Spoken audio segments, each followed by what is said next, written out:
السلام علیکم ناظرین، یہ ایک مہینہ کیسے گزرا کچھ پتہ ہی نہ چلا۔ زباریہ جھولے پر میزان کے پہلو میں بیٹھی ارد گرد پھیلی رنگینیوں کو دیکھتے سوچ رہی تھی۔ اس وقت مہندی کا فنکشن چل رہا تھا اور وہ پیلے اور سبز رنگ کے خوبصورت سے ڈریس میں پھولوں کا زیور پہنے اور لائٹ سا میک اپ کیے بیٹھی تھی۔ مہندی کا فنکشن عروج پر تھا۔ شہر کا یہ مشہور میرج ہال تھا جہاں ہر طرف رنگوں اور روشنیوں کا سیلاب آیا ہوا تھا۔ لڑکے لڑکیاں اپنے پسندیدہ گانوں پر محور رقص تھے۔ سب کے چہروں پر بے فکری کی مسکراہٹ تھی، لیکن اس کے اندر تو ویرانیاں تھیں، مستقبل کے اندیشے تھے اور کوئی خواب کا جگنو اٹکیلیاں نہیں کر رہا تھا۔ لوگ اسے خوبصورت کہہ رہے تھے، لیکن اس کا چہرہ کسی بھی قسم کے تاثر سے پاک تھا۔ ادھر مہجان کی حالت بھی کچھ جدا نہ تھی۔ عام طور پر اس موقع پر دولہے کا چہرہ جہاں خوشی سے تمتما رہا ہوتا ہے اور ایک نہ ختم ہونے والی مسکراہٹ اس کے لبوں کا احاطہ کیے ہوتی ہے، وہاں اس کا چہرہ سپاٹ تھا۔ مہندی کے فنکشن کی مناسبت سے ڈریسنگ کیے بیٹھا تھا۔ وہ یہ سوچ رہا تھا کہ اپنی ناپسندیدہ ہستی کے ساتھ بیٹھنا کتنا دشوار ہوتا ہے۔ اسے آج اچھی طرح پتہ چل گیا ہے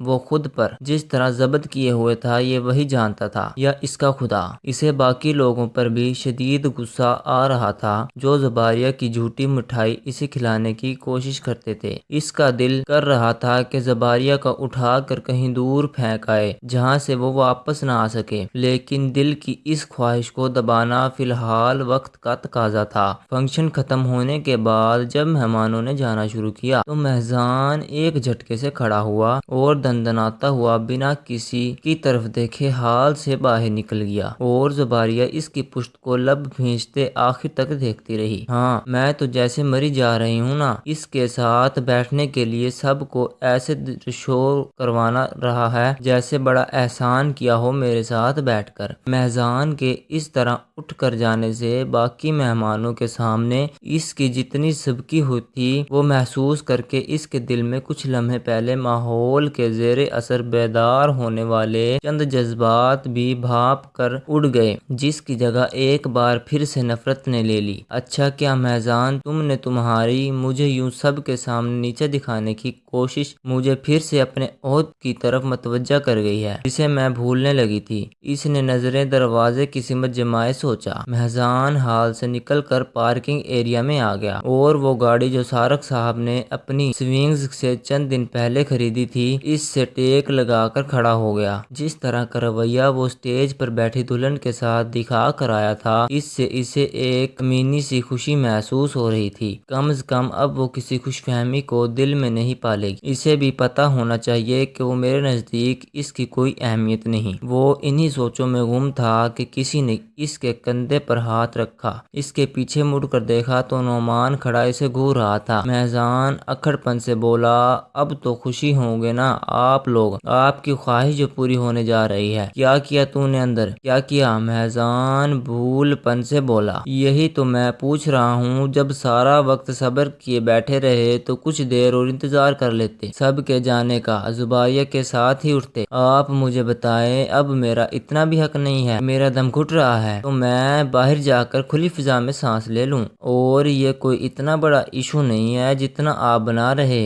بہرحال کل اسی حرکت سے اجتناب کرنا۔ نعمان اسے تنبیہ کرتا اندر چلا گیا اور وہ پیچھے پیر پٹک کر رہ گیا۔ امی، آپ ابھی تک جاگ رہی ہیں؟ زباریہ جو پانی پینے کے لیے کچن کی طرف جا رہی تھی جب ڈرائنگ روم کی لائٹ جلتی دیکھی تو وہاں آ گئی۔ سامنے اقرا بیگم ایک سوٹ کیس میں اس کے جہیز کے کامدار جوڑے سمیٹ کر رہی تھی۔ زباریہ کی آواز پر وہ دوپٹے سے آنکھیں صاف کرتی بولی، بس یہ کچھ جوڑے تھے جن کی فٹنگ اور ترپائی وغیرہ رہتی تھی۔ تم کیوں جاگ رہی ہو؟ اچھا سے نیند پوری کروا اپنی، میں بھی بس جانے ہی والی تھی، سوئے۔ زباریہ ان کے پاس جا کر بیٹھ گئی اور اداسی سے بولی، امی آج میرا آخری دن ہے یہاں اور آپ کہتی ہیں میں سو جاؤں۔ انہوں نے اس کا سر اپنے ساتھ لگایا اور بولی، آخری دن کیوں پھر آؤں گی؟ نہیں، ہم سے ملنے۔ امی، میں آپ لوگوں کو چھوڑ کے نہیں جانا چاہتی۔ زباریہ کے آنسو خاموشی سے اقرا بیگم کے کندھے پر گرنے لگے۔ نہیں بیٹا، یہ وقت تو ہر لڑکی پر آتا ہے، اپنے گھر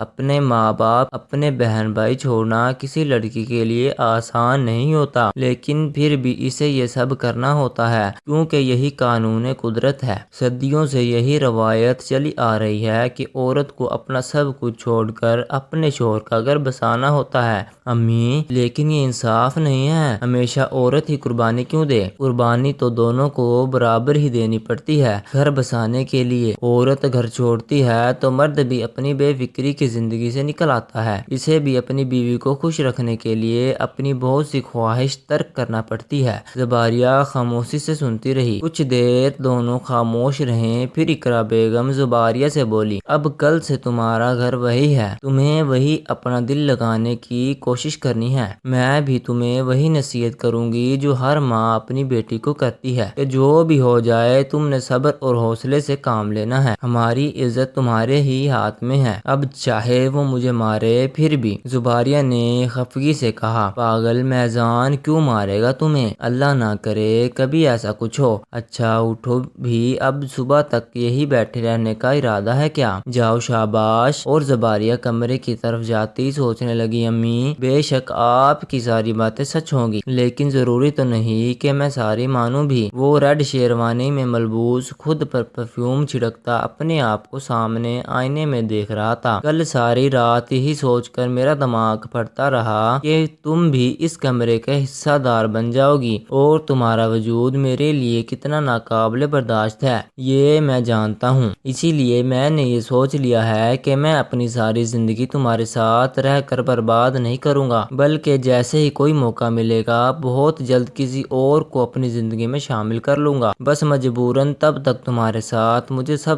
گھر والوں کے سامنے خوش رہنے کا اداکارہ کرنی ہوگی، لیکن کوئی بات نہیں کیونکہ صبر کا پھل میٹھا ہوتا ہے اور زباریہ کے تصور سے ہم کلام ہوتا ہے۔ آج تو بڑے غضب ڈھا رہے ہیں آپ، میرا کمرے میں آ کر اسے چھیڑتے بولی۔ معلوم ہے، وہ مسکراتے بولا، بھائی کس کے ہیں؟ میزان نے ایک آبرو اٹھاتے اسے دیکھا، جواباً وہ بولی، مما بلا رہی ہیں آپ کو، ابھی آ جائیں آپ، تم جاؤ میں آتا ہوں۔ وہ آئینے میں ایک نظر شاطرانہ مسکراہٹ سے دیکھتا اس کے پیچھے چل دیا۔ To be continued episode 11۔